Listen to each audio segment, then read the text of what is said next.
Why is it the case that kids in this country are many times more likely to be on medications like Adderall, Vyvanse, Seroquel compared to kids in other countries? Many parents are scared. This is a time where parental rights is something that is sadly being attacked. In many public schools, your constitutional rights are being interfered with. You're not allowed to say, boys and girls, would you please line up? Boys and girls, please settle down. That's prohibited. A teacher can be disciplined now if she uses those words. The ADHD issue is one I've been writing about for more than 20 years. There are so many problems. One is what I call the medicalization of misbehavior. We're constantly told that if we don't medicate our children, they're likely to commit suicide. We now know with certainty that's a lie. Dr. Sax, people ask me all the time, what are doctors telling me? Because I have access and I can hear the whispers of the things that the doctors are saying, and I get to ask these questions. And really, frankly, one of the reasons why I even started this show was because I have the ability to call somebody like you or other doctors and say, you know, things make no sense. There are things that make no sense that our children are going through. And, you know, people come up and say to me, you know, Marissa, it's so hard to be a parent these days. And I'm sure that the difficulties of being a parent has changed over the years, right? Maybe we're a little less worried about finding food. We're not living through the Great Depression, but we have other challenges, whether it's screen time and mental illness. And on the one hand, we're so wealthy as a nation. On the other hand, we're so depressed as a nation. And it really is hard to figure out, what is it that we're doing wrong as parents, and why are our children suffering so much? Is it really that hard to be a parent these days, or has postmodernist parenting just made it so difficult in a culture that is pervasive against the family unit and what is needed in order to raise a child? Well, I think the key problem is that our culture has changed. And American popular culture has undermined the authority of parents. So the first chapter of my book, The Collapse of Parenting, is titled The Culture of Disrespect. American popular culture has become a culture of disrespect. So I'll give you an example from my own practice. I'm a family doctor. And you're also a psychologist, which is rare, right? A family doctor and a psychologist. I'm a family doctor, MD, and I'm also a PhD psychologist. But an example from my own practice. So Mom says, you know, Dr. Sax, I don't understand what's going on with my 8-year-old son. He's so defiant. He's so disrespectful. I don't understand the words coming out of his mouth. His father and I never talk like this. Where's this coming from? And I said, does he watch Disney Channel? Does he watch Nickelodeon, Nick Jr.? And she said, well, of course. I said, lock it down. No more Disney, no more Nickelodeon, no more Nick Jr. I said, I'm not saying all TV is terrible. You know, nothing wrong with home and garden television, but no more Disney Channel. And 3 weeks later, she called me. She said, it stopped. He was learning this from the Disney Channel. You watch the Disney Channel. People think Disney is family friendly. It's not. You watch the Disney Channel, shows like Dog with a Blog are unbelievably disrespectful. The father, supposedly a school psychologist, knows nothing about children. The talking dog is always wiser and more insightful than the idiot dad. Liv and Maddie, another Disney Channel show. The mother, also supposedly a school psychologist, knows nothing about what teenagers need or want. The two girls roll their eyes in disbelief at the ridiculous, clueless, stupid suggestions made by the out-of-touch mom. These shows teach kids that being disrespectful to parents is cute and funny. No Disney Channel, no Nickelodeon, no Nick Jr. Do not allow these into your home. But it's not just the Disney Channel. When I talk about the culture of disrespect, again, my book, The Collapse of Parenting, the first chapter goes into great detail about how all of American popular culture, the culture that kids experience, if they speak English at home and they have a device with internet access. It's not just TV. It's the most popular songs. It's the most popular YouTube videos. Mm-hmm. The culture of disrespect breaks the bonds across generations. In order for parenting to work, kids have to respect their parents. They have to listen to their parents. I begin the new edition of The Collapse of Parenting with something that happened in the office last year when I was writing the new edition. Mom brought her daughter, a 6-year-old girl, into the office. She was sick, Mom explained, had a fever and a sore throat. And okay, Mom's explained that. I said to the girl, okay, got to open wide and say, ah. And daughter shook her head, no. I said, okay, Mom, looks like you're gonna need your help here. Would you please ask your daughter to open wide and say, ah?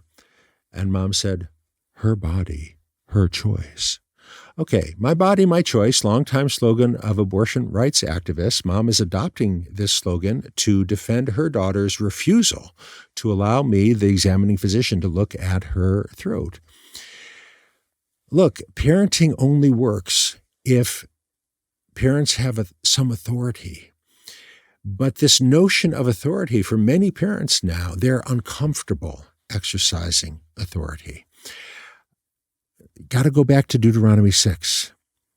You shall love the Lord your God with all your heart, with all your soul, and with all your might. And these words which I command you this day shall be upon your heart. Vishinantam levanecha. Now, that next phrase is usually translated, teach them diligently to your children. But you know Hebrew. You know that's not quite what the Hebrew says. It would be easy to say that in biblical Hebrew. The verb for teach is lamed. Mm-hmm. But that's not the word there. The verb is shanein. Shanein doesn't mean to teach. In biblical Hebrew, it means to chisel in stone. So a better translation of that would be chisel these words and size, inscribe these words in the hearts of your children. And I include an exegesis of Deuteronomy 6 in my book, The Collapse of Parenting. And right alongside that exegesis, I cite a column from the New York Times by a longtime columnist, Jennifer Finney Boylan, where she wrote a column on enlightened parenting. And she says, enlightened parenting means, and I quote, setting your child loose to decide for themselves their own right and wrong. And if in so doing your child becomes a stranger to you, then so be it. That's the New York Times. Well, if you set your child loose to decide for themselves their own right and wrong, what they'll discover is Lil Nas X, Drake, SZA, mainline pornography. It's a dereliction of duty because it's a toxic culture. Biblical parenting means you incise these laws on the hearts of your children.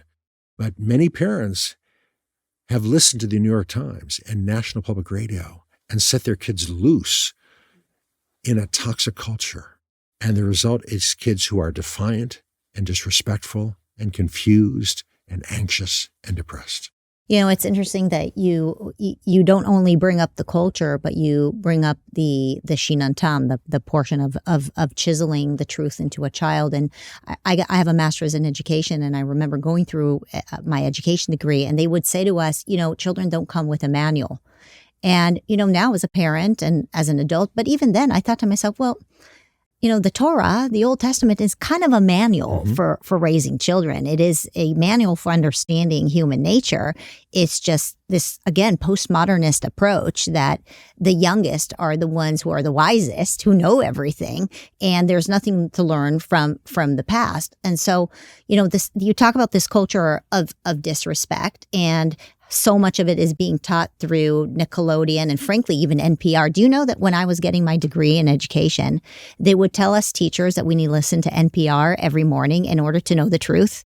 That's what they would teach us. And then here you are, a practicing physician who brings up companies like NPR as a warning, something that we should actually not listen to, because it would teach parents and adults that the child knows best, right? The child could pick their own gender. The child could pick what they want for breakfast. If they want to eat Skittles and M&Ms for breakfast, maybe that's okay. It's mind-boggling and it's absolutely silly. But why do you think this is happening? Why would NPR and Nickelodeon, why are they making shows that we all know are bad for our kids? Yeah. When people ask me, what do I mean by the collapse of parenting? They often think I'm blaming the parents. I'm not blaming the parents.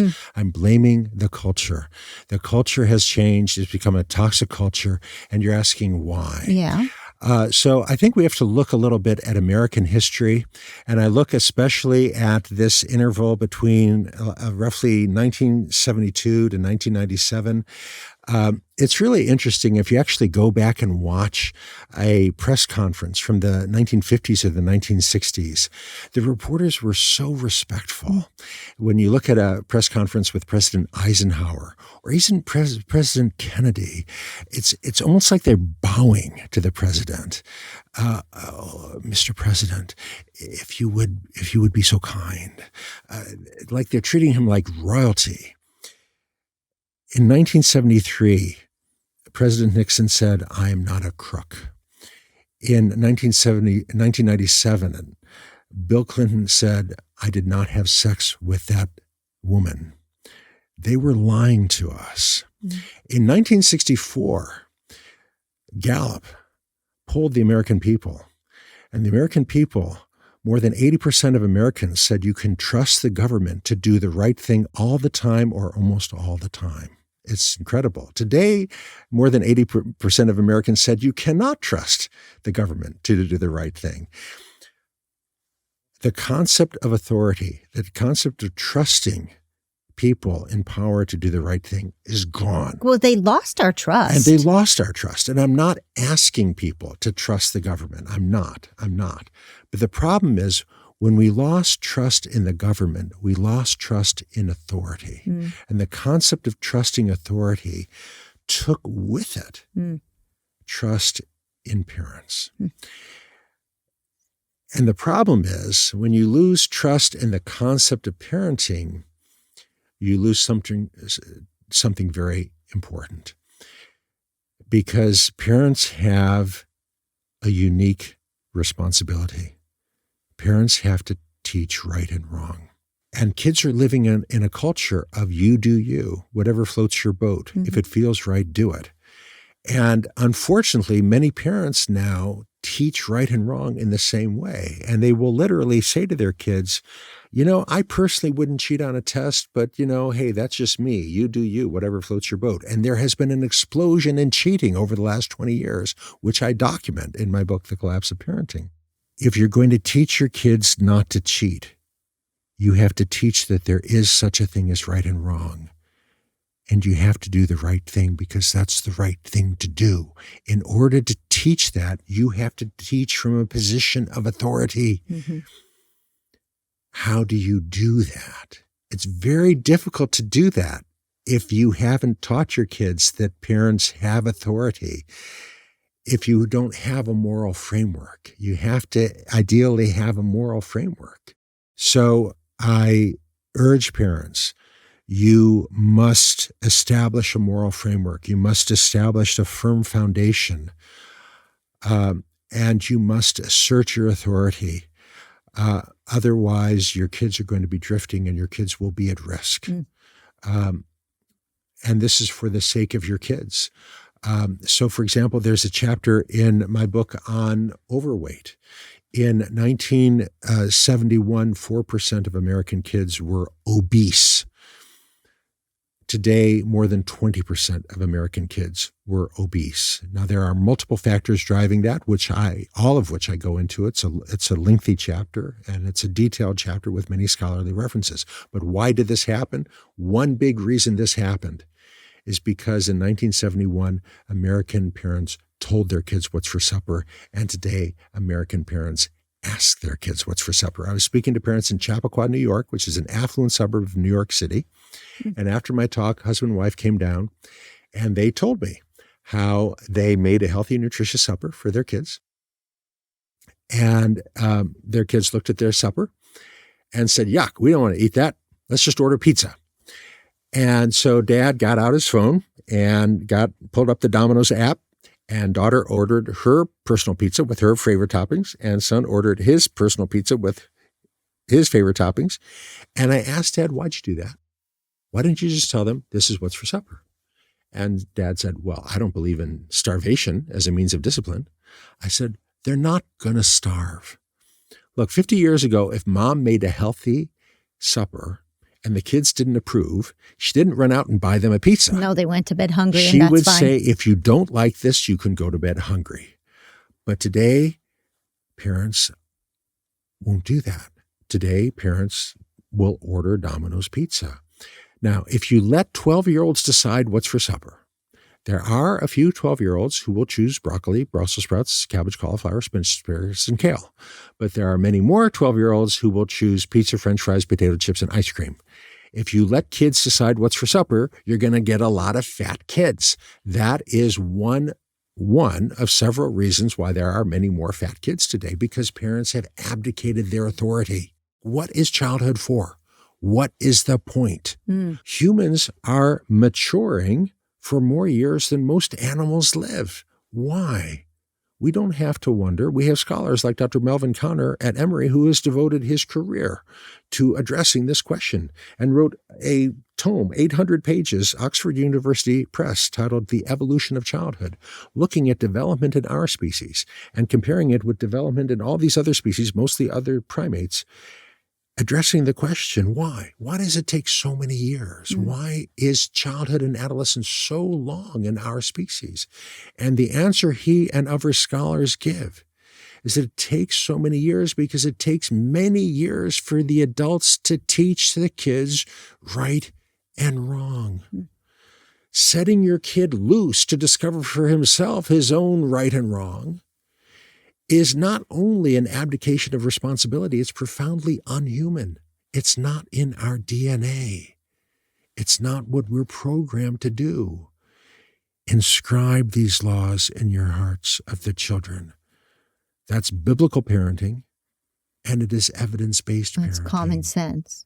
Doctor, when you mention the impact of politics on parents and parenting in America, I can't help but think about the Department of Education, which was created essentially to tell the parents that they don't know what they're doing. And there is a Department of Education that is going to help oversee what values and what is truth and what should be taught to kids. And I think that it would be interesting for somebody to look into whether there was a shift in the mindset of parenting around the same time, where you had these large teachers unions and you had these large conglomerates of again, Department of Education, NGOs that came back to the parents and basically said, don't worry about teaching values to your children. Separate, the church out of the education of a child. And essentially your role as a parent is to bathe the child, feed the child, and bring them into the school so that the values can be taught, not by the parent, but by the supposed government experts. And I think that probably led to that. I remember when I was an educator, I was told to tell parents, please don't worry about doing homework with your children. Please don't worry about educating your children. You don't need to be stressed out with that. Please just make sure that they get a nice, healthy meal at the end of the day and in the morning so they can come back fresh so that we, the experts, can teach them everything. And this is basically the opposite of what you're saying. The first teachers of virtue must be the parents, and the parents should work in collaboration with the schools to teach virtue to the children. And I attended public schools in Ohio, K through 12. And I am alarmed by what's happening in many public schools across the United States. As I mentioned, I've visited over 500 schools over the last 24 years. And if you go to my website, leonardsax.com, you can look at my list of visits. And if you go back 20 years, you'll see it used to be mostly public schools. And now it's all Christian schools because I'm not welcome at the public schools anymore. So I am concerned about what's happening at the public schools. And I tell parents, you need to be on your guard. I recently joined with other psychologists and the Alliance Defending Freedom to write a friend of the court brief. My old school district, I was a family doctor in Montgomery County, Maryland for 18 years. And Montgomery County, Maryland decided to launch a program to indoctrinate kids in kindergarten, first grade, second grade, and have the teachers read to them these stories about transgender kids, Trinity's Rainbow, a boy who becomes a girl and a girl who becomes a boy. And a consortium of parents, Christian, Jewish, and Muslim, said, we want to opt out. And the school district said, no, you can't. And so they sued and they lost, and they sued and they lost, and they went to the Supreme Court. And we wrote a thread to the court brief in support of the attorneys representing those parents. And the Supreme Court heard their case in April and then recently ruled in favor of the parents. Saying, yeah, this is the Mahmoud versus Taylor. Yes. Saying, yeah. And again, it's common sense. The Bill of Rights and the Constitution gives parents a right to free expression of their religion. And in Islam, in Christianity, and Judaism, if God has made you male, it's not in your authority to remake yourself as female. And the school district, by contradicting that, is basically interfering with the parents' constitutional right of free expression of their religion. So unfortunately, you now do have to be on your guard and recognize that in many public schools, your constitutional rights are being interfered with. So, yeah, that's a problem. You talk about the religious element of it, but you also have the scientific receipts for the absolute fact that there are differences between the sexes, and there are males and females. And your research on this, which I think you brought with you to look at, is absolutely fascinating. And I think so many of the cases that are now making it to the Supreme Court, the underlying issue here is in 2025, scientists can't tell the difference between a male and a female. It's that ridiculous. But physicians like you have to generate studies that show the absolute obvious that males and females are in fact different. And it's not just a biblical truth. It's also a scientific truth. Well, it is troubling because, as I said, I've visited a great many schools, and I can tell you that in many, many public schools, particularly in the large school districts now, teachers are officially prohibited as a matter of policy from using the words boys and girls. You're not allowed to say, boys and girls, would you please line up? Boys and girls, please settle down. That's prohibited. A teacher can be disciplined now if she uses those words. If she uses the words ladies and gentlemen, she'll really get in hot water because using the words boys and girls reinforces the heteronormative binary, and anyone who reinforces the heteronormative binary must be a Republican, and you're going to be disciplined. And that's really unfortunate because we now have, as you mentioned a moment ago, we now have some extraordinary new research that shows how profound these differences are. So if I may, let's look at them. So this is a really astonishing study from Stanford, neuroscientists at Stanford, looking at data from 1,500 young adults from across the United States as well as from Germany. So they did a bunch of things with these young adults. So they're in a high-resolution MRI scan. They're looking at brain activity in these young people. And the first thing that they did was what's called neural fingerprints. So neuroscientists have known for many years that every human brain has a fingerprint. So what they mean by a fingerprint is when you're just sitting, not doing anything, your brain doesn't shut off. You're thinking about what you've done, what you're going to do, where you've been, where you're going to be. And that fingerprint of brain activity, it turns out, is unique to you. It's more unique to you than the fingerprint on your own finger. So the researchers wondered, how does the fingerprint of brain activity differ if you look at men compared with women? Does it differ? Maybe it doesn't differ. And this is what they found. All the women are at the top left-hand corner. All the men are at the lower right-hand corner. No overlap, huge gap between men and women. What does that mean? What that means is that whatever's going on in the brains of women at rest is completely different from what's going on in the brains of men at rest, with no overlap between the two. But they didn't stop. I'm imagining what the men are thinking about. Well, we don't know, but they went further. They didn't stop there. With all this high-resolution analysis that they were able to do, they were able to determine by analyzing brain structure and brain function, they were able, looking at the men roughly 750 men from across the United States and Germany. They were able to determine, just by looking at the brain structure and function, they could predict cognitive functions such as intelligence with high accuracy. But that model, and I'm now showing you that some of the graph from their chart, the graph on the left shows the graph among the men, showing that they could predict very accurately the cognitive functions such as intelligence among the men. But the male model applied to the women doesn't apply at all. And likewise, among the women, what that tells you is that the brain structure and function that determines intelligence among men is completely different from the brain structures and functions that determine intelligence among women, and vice versa. How does this impact people who are saying, well, maybe somebody is transgender or they identify as a female or a male? Where do they fit into any one of, is it what you're born at birth, basically? I would argue that this research completely undermines that argument. This research shows that sex is binary. You are male or you are female. Now, you need to distinguish between sex and gender. Sex and gender are two very different things. Sex is you are either male or female, with the very rare exception of intersex individuals. There is something called intersex, which is very rare, less than 2 in 10,000 individuals. In a sample of 1,500, you may not have had a single intersex individual.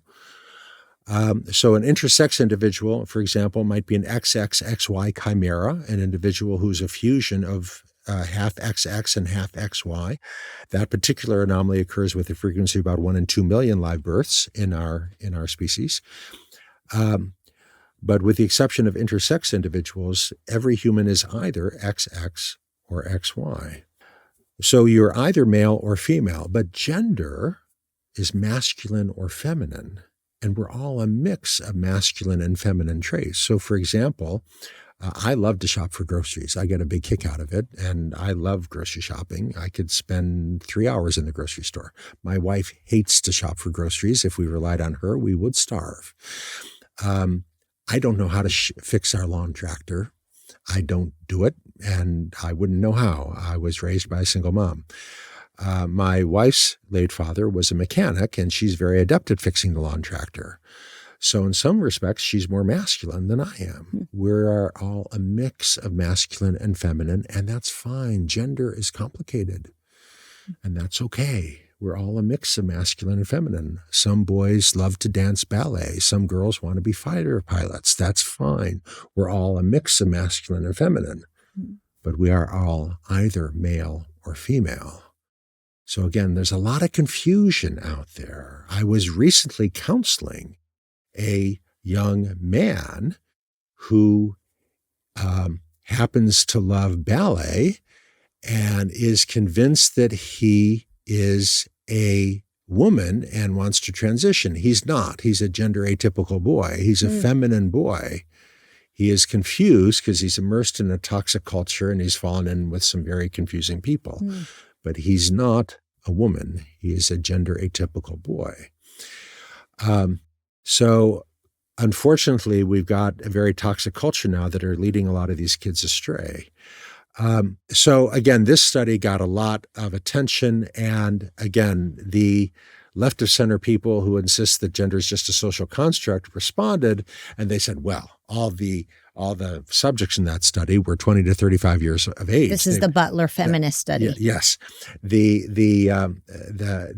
respondents to that, the people who responded to that study said they're all 20 years of age or older. They've had 20 years of being subjected to the heteronormative patriarchy, the toxic patriarchy. So that just proves that this sexist patriarchy warps your brain. Well, I respond to them that we have other studies where they looked at women in the 3rd trimester of pregnancy and did high-resolution MRI scans of the baby in the mother's womb. And on the left, you see rich connections in the brains of the female baby that you don't see at all in the brains of the male baby. And you see rich connections on the right in the brains of the male baby that you don't see in the brains of the female baby. This is in the 3rd trimester of pregnancy before the baby is even born. And what these studies show us is that male and female are not merely social constructs. They are biological realities. As a family physician, I imagine that you see many people with all of this confusion, including the gender confusion where they want to go on medication, right? I can't even tell you how many children I know in Los Angeles who are taking puberty blockers, all kinds of medications, in addition to the other types of medications that children are prescribed these days for anxiety. And it is mind-boggling to me and very concerning to me, the long-term impact while they're growing up, going through puberty and taking all these meds. And what is the warning to parents? So many physicians are telling them, well, it's not a big deal, just have them try it for a few years and see how they do. Well, I think those physicians are very unwise. We're learning more and more about the dangers of puberty blockers on fertility, on bone health. But we're also learning that all these countries across Europe are banning them for children under 18. In the United Kingdom, Dr. Hilary Cass was commissioned by the United Kingdom to conduct a multi-year study, and she did. And she and her colleagues looked at every study published in every country. And last year they said, stop. The evidence does not support the use of these medications. A medical approach using puberty blockers is not supported by the evidence. And her work was so comprehensive that the National Health Service in the United Kingdom immediately said, all right, we're done. There will be no more use of these medications in children under 18. We're shutting down the gender clinics. It's done. Mm-hmm. And I think the United States is now an outlier.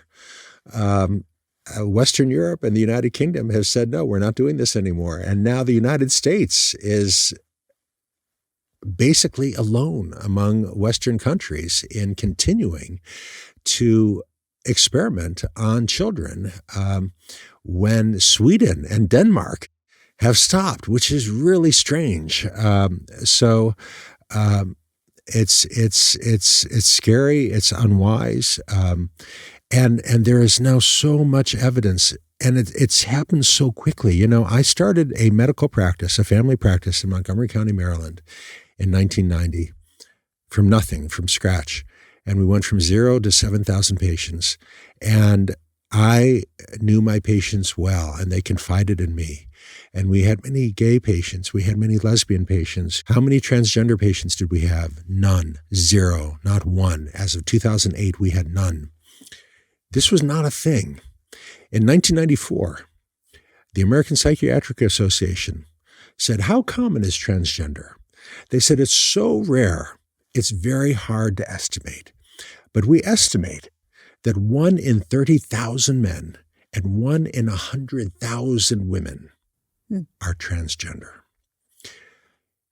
2 years ago, the CDC surveyed American high school students on sexual orientation and gender identity. 3.3%, more than 3 in 100 high school students in this country now say that they are trans. Mm-hmm.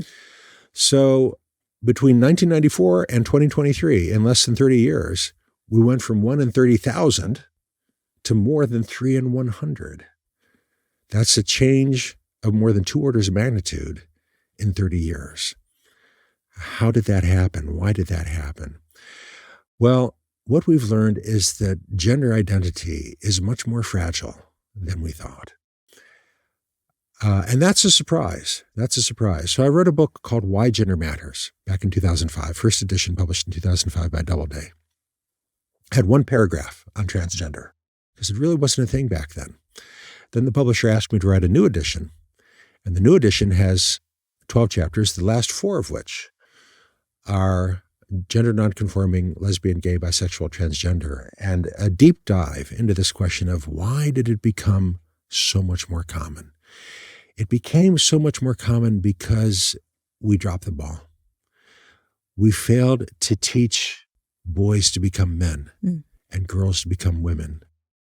We set them loose in a toxic culture that is teaching all the wrong things, where it's cool for boys to be girls and girls to be boys, to break the boundaries. So again, I was consulted about a girl who was depressed and saw a TikTok video that said, only girls are depressed. If you transition to being a boy, you won't be depressed. And she told her parents that she wanted to transition to being a boy. And they consulted me, and I said, I know that your daughter is not trans. How did I know this? Let me share with you a few more slides to tell you how I could be so certain. So neuroscientists have known for many decades, for more than 40 years now, that there are two visual systems in the brains of all higher mammals, including humans. One visual system is looking for what? What is its color? What is its texture? The other visual system is looking for where. Where is it going? How fast is it moving? Is it colliding into something? I'm not going to go into the anatomy too much, but this is really relevant for parents, because if you give your kid a blank piece of paper and a box of crayons, and your kid's 5, 6, 7, 8 years of age, what do they draw?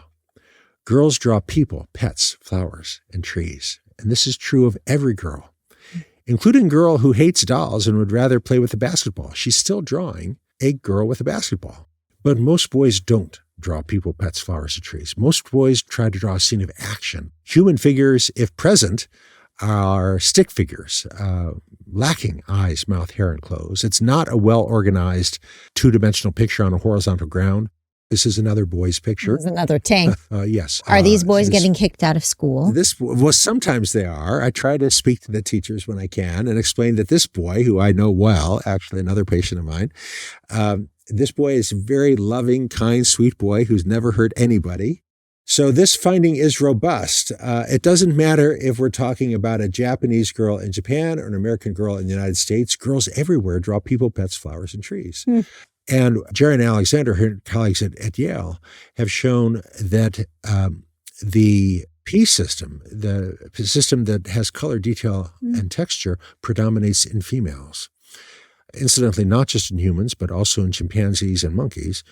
Whereas the M system, the system looking for speed and collision, predominates in males. And this helps to explain the differences in the pictures that they draw, as well as the fact that when you give monkeys a choice of playing with dolls or trucks, the girl monkeys prefer to play with dolls. The boy monkeys greatly prefer to play with trucks. So these differences are robust across species.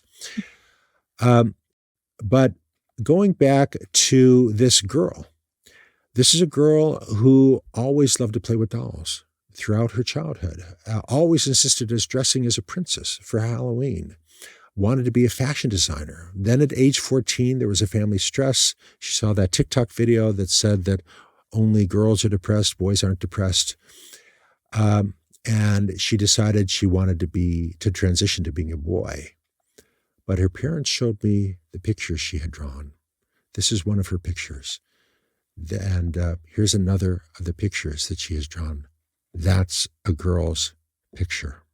And I could tell the parents with great confidence, she's not a boy. She's a girl. So what ended up happening with her? I could tell her with great confidence, she is mistaken.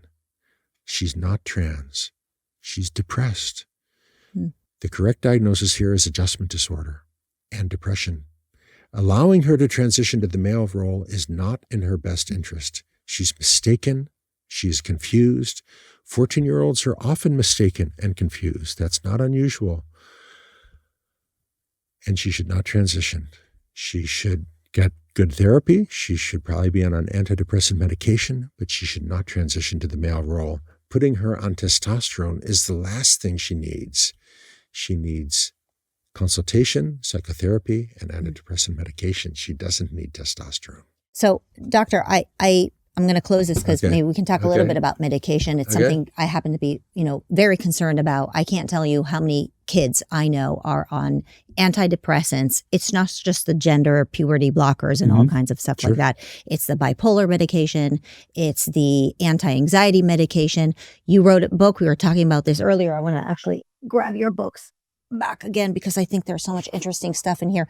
I will never forget what you told me, that when you translated your book about boys and your book about girls into French and combined it into one book, the French told you that you don't need the chapters about ADHD because apparently in France, they don't have children, or at least that many children. Fewer than 10,000. Who are taking medication for ADHD. So clearly, America is more medicated than most countries, maybe all countries around the world. And it's not just the gender issue. It's the depression and everything else. And so, what are we going to do about that? And how did we even get here?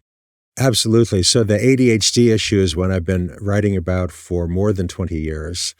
And there are so many problems with that. One is what I call the medicalization of misbehavior.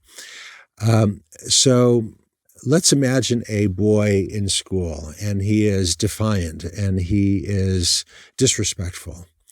30 years ago, the teacher, the principal, might have said to the parents, "Your son is defiant. He talks back." The next sentence would have been, "This is unacceptable. You need to teach your son what is expected of minimally acceptable behavior in a school setting." Today, the same behavior from a boy, the teacher, the principal, the counselor is likely to say, he may meet criteria for oppositional defiant disorder. He may be on the spectrum. Have you thought of having him evaluated? This is what I mean by the medicalization of misbehavior. And the next sentence, of course, is, well, where would you recommend that we take him? And he goes to see the professional, and he is very often put on a medication. And the result is a generation of kids who are being medicated. Kids in this country are much more likely to be on medications like Adderall or Vyvanse than kids outside of North America. Kids in this country are much more likely to be on antipsychotic medications than kids outside of North America by factors of 10 or more, which is really alarming. And why is this? Why is this? So Senator Charles Grassley was chairman of the Senate Judiciary Committee when he summoned Dr. Joseph Biederman, who was chair of psychiatry at Harvard Medical School, to the United States Senate Judiciary Committee. And he said, Dr. Biederman, you've really been pushing Adderall for children. You have said that if a doctor prescribes Adderall for a child and the parents do not promptly fill and dispense the medication, you have said that those parents should be considered for charges of criminal child neglect. Dr. Biederman, are you by any chance accepting money from the drug companies that you haven't publicly disclosed? And Dr. Biederman said, well, certainly. And Senator Grassley said, Dr. Biederman, can you tell the committee how much money you have recently accepted? And Dr. Biederman said, well, I don't know, maybe $300,000-$400,000. And Senator Grassley said, Dr. Biederman, I want you to return to your offices at Harvard Medical School and return to this committee under subpoena if necessary and give us an accurate account. And he returned a few weeks later and said it was just over $1.6 million. That number was never independently verified. It could be more for all we know. Now, Dr. Biederman broke no law. There's no law against doctors accepting money from the drug companies, and there's no law requiring them to disclose it. His action was not illegal, but it was unethical, in my judgment. He was acting as a paid spokesperson for the drug companies. He's getting more money from the drug companies than he was getting from Harvard. He was promoting their medications. And that's a problem.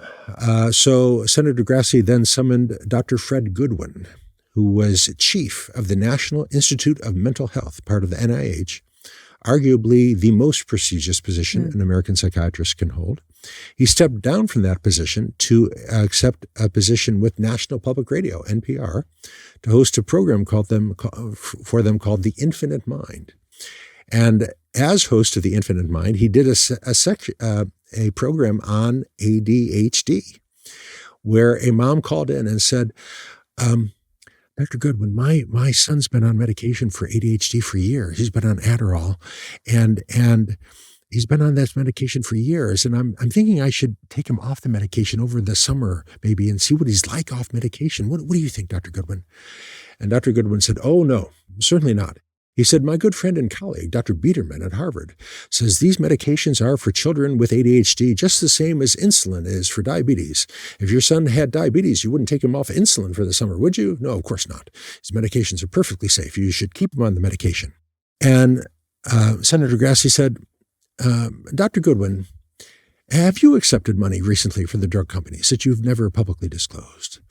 And Dr. Goodwin came prepared. He said, yes, I have. It's just over $1.3 million. $1.3 million. That's a fair chunk of change. Doctor, don't you think you should have disclosed that to your listeners on National Public Radio, that you were getting a lot more money from the drug companies than you are from NPR, that you're basically functioning as a paid spokesperson for the drug companies? Shouldn't you have said that?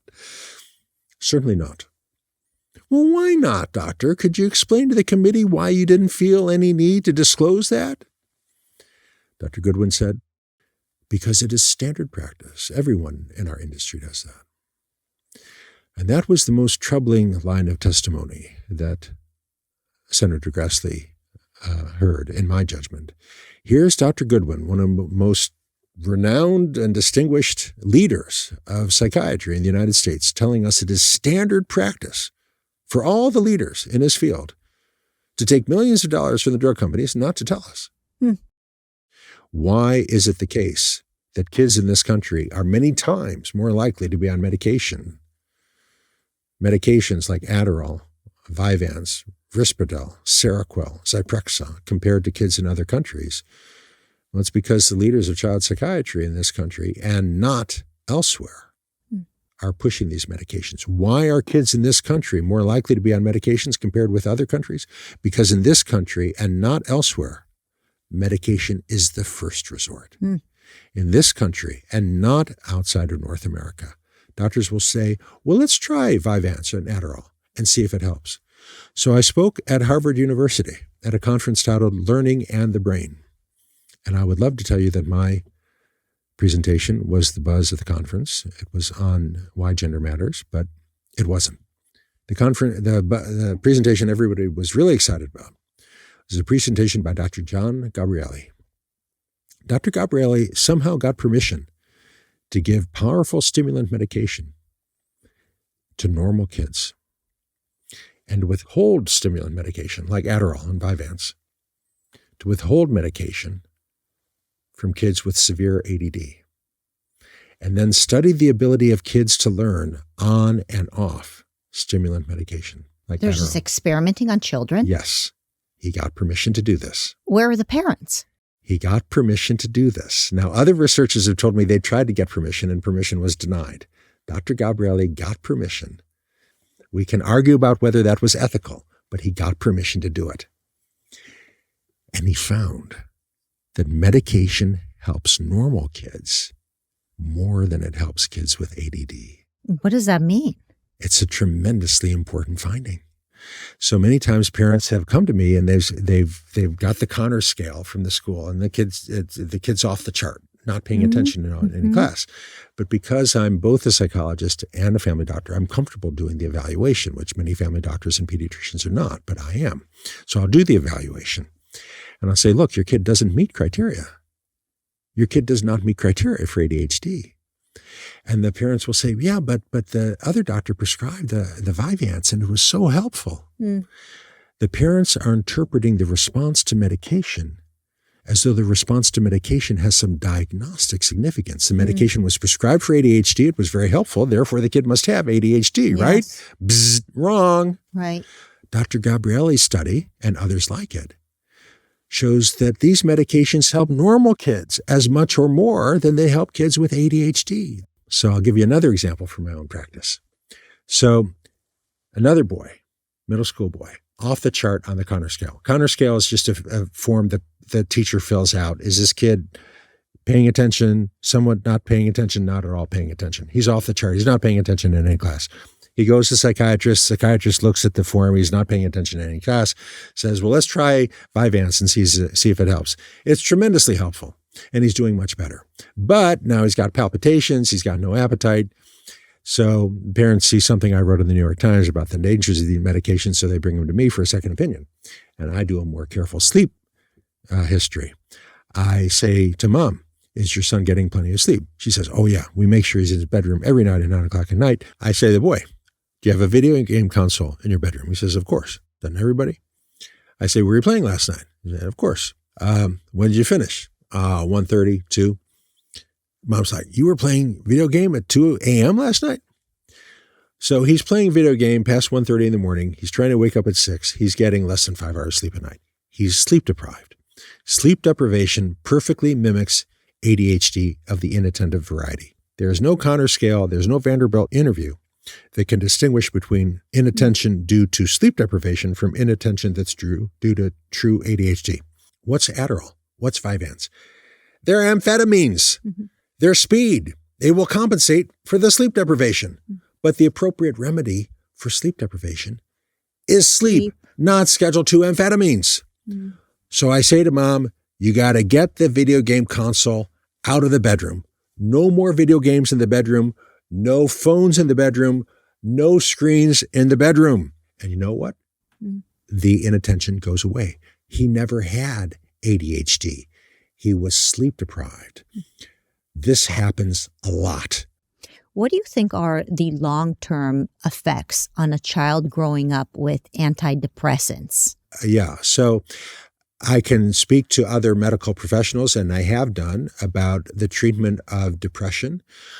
I have many concerns about SSRIs, and I think they should not be the first choice. I recommend trazodone as a first choice. I think trazodone is underutilized. It is the safest of the antidepressants. It is less habit forming. It's the easiest to get off of. I do not, as a rule, as a family physician, prescribe antidepressants before puberty is pretty complete. I don't prescribe antidepressants to prepubescent children. You know, these are one of the things that keeps running through my mind is how hard it is to find health practitioners that we can trust. And that we can really lean on. And you know what I keep saying to all the doctors that come on the show is, for those who are brave enough to speak the truth and go against the culture, the narrative, the pharmaceuticals, they're sadly few and far between. And so what advice would you give to a parent who is scared? Many parents are scared. They're scared to hear that their child could commit suicide if they're not given the puberty blockers. They're scared to not give their children the antidepressants because they're afraid that they're going to commit suicide. We're constantly told that if we don't medicate our children, they're likely to commit suicide.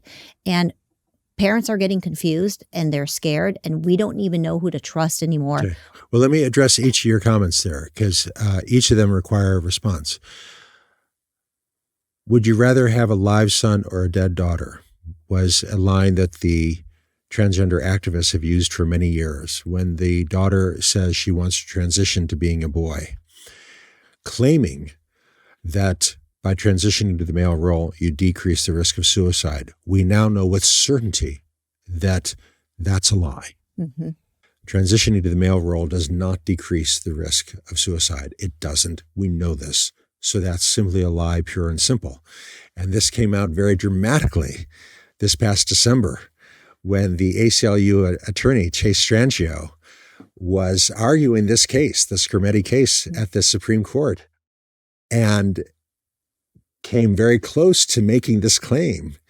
And Justice Samuel Alito had done his homework and asked him point blank and confronted the ACLU attorney, Chase Strangio.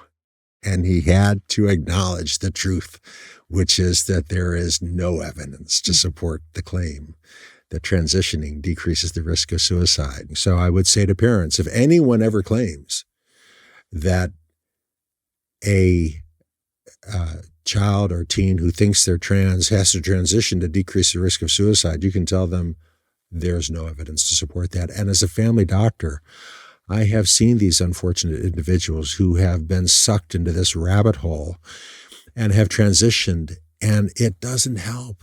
And it's a mess. Yeah. There's no easy fix. So your second point was antidepressant medication. I want to say a word in defense of other doctors. Speaking as a medical doctor, we medical doctors live in fear of you, the patients, that you're going to post a bad review. And we are trying really hard to please you because nasty reviews can really hurt us. So you have to shop around a little bit. You have to find someone who will listen, who will not just try to get rid of you by writing a quick prescription. Mm-hmm. There are good doctors out there, but you might have to shop around a little bit. Yeah, it's a very fair point. I think that people think that when they go to a doctor, they always have to walk out with a prescription. It's what we've been sold. My kid has an ear infection. I go to a pediatrician. I think I'm supposed to come out with something because I waited in line and I paid for it. And you're right. We have created a consumer market for medication, right? The parent is going to the pediatrician or to the physician and says, fix my child. He won't sit still and he's not getting great grades in school. And therefore you need to give me something to fix him right away, to mute him, as opposed to changing the entire conversation. And I do think that America is waking up. I do think parents are waking up. I do think many parents are now going to physicians and saying, wait a second, what can I do before you prescribe me something? Talk to my child. Let's talk together. Let's talk about their diet. Let's talk about their sleep. Let's talk about their habits. And I think that if more people listen to physicians like you who are willing to work with parents like us, who are basically saying, sometimes you need medication, but it should not be the first resort. It should be the last resort. And let's try to work together to help the child. It also gets back to what we were talking about earlier, the medicalization of misbehavior. So suppose your child is on the autism spectrum, and that's a real thing. There is no medication that's going. Never use a diagnosis as an excuse. So your child is disciplined and the parent is upset and says, my child's on the spectrum. He can't help it. And I say to that parent, never use a diagnosis as an excuse. I understand that Jake is on the spectrum. And that's true. He is on the spectrum. That means you're going to have to work that much harder to explain to him that he does have to listen, that he does have to play by the rules, because self-control is required. Self-control does predict good outcomes for all adults down the road. And that's going to be true for Jake just as it's true for everybody else. And it's going to be harder for him than it is for other kids. But that doesn't excuse him. That doesn't let him off the hook. It means it's going to be harder for him. And you have to work with the school. The school's not your enemy. You have to work with the school. You have to be in partnership with the school to help Jake to learn the rules. I'll end with this, something that I learned from your book about parenting, and that is that being too strict is not going to backfire. I agree about that when it comes to parenting. I'm a pretty strict parent, and I think you need to give a child love and boundaries is really important. And I think that the same should be applied to physicians. Being strict should not backfire, right? You got to stand with the truth and stick to the truth, even if it is against the culture, even if it means that you're pushing back against what people don't want. you're in a position where you took an oath to protect us. And that means that you need to be strict even when we push against you as a physician. And as parents, when our children push against us, they're just doing their job. That's their job as a child, to push against us. And our job as a parent is to show them the boundaries during those years that we're forming their identity and forming their character and forming their vision and view of life. And if we're not strict with them, what's really going to backfire is that they're going to just be set loose in a challenging world that does require a very deep understanding of human nature. Well, Diana Baumrind, speaking of strict parenting, Diana Baumrind was the great pioneer of parenting research. Before Diana Baumrind, the gurus of parenting were people like Dr. Benjamin Spock, who were basically sharing anecdotes from their experiences as pediatricians. But Diana Baumrind was the first pioneer of parenting research. And she and her colleagues would go into homes and spend dozens of hours over weeks just observing parents and seeing how they parented. And she and her colleagues created the terms, authoritative parenting, authoritarian parenting, permissive parenting, and then followed these kids over decades to see what are the outcomes. And they found if parents are too strict, authoritarian, and they're beating the kids and spanking the kids, authoritarian parents, those kids end up being criminals. They are incapable of sustaining romantic relationships because they never received love. They can't give love. The permissive parents, who are very loving, but they don't enforce the rules, they're permissive. Those kids end up being anxious, depressed. They have terrible credit ratings. They don't pay off their loans. No boundaries. No boundaries. The best parents are the authoritative parents who are both strict and loving. Love and boundaries. Yes, love and boundaries, exactly. The best parents are the authoritative parents who are both strict and loving. And by the year 2000, she had just so much evidence and so much data over decades of research. Everybody agreed the best parents are authoritative parents, no arguments. But in the years before her death in 2018, she herself wrote that American parents have become confused. They now mistakenly think you have to choose between being strict or loving. Love or boundaries. They don't realize the best parents are both strict and loving. And that's the point I try to make in the new edition of The Collapse of Parenting, that the best parents are both strict and loving. You've got to learn from Diana Baumrind. I love that book. I love your book, The Collapse of Parenting. I recommend it. I think for anybody who comes up to me and says, wow, it's so hard to be a parent, I say, just read Dr. Sax's book. I think it's just going to clarify a lot of the things that are in your gut already, but make total sense. And it does take a little bit of courage to go against the herd. But that's what parenting is about, having courage to do the right thing for our children. Thank you. Thank you, doctor. It was great having you on. Thank you.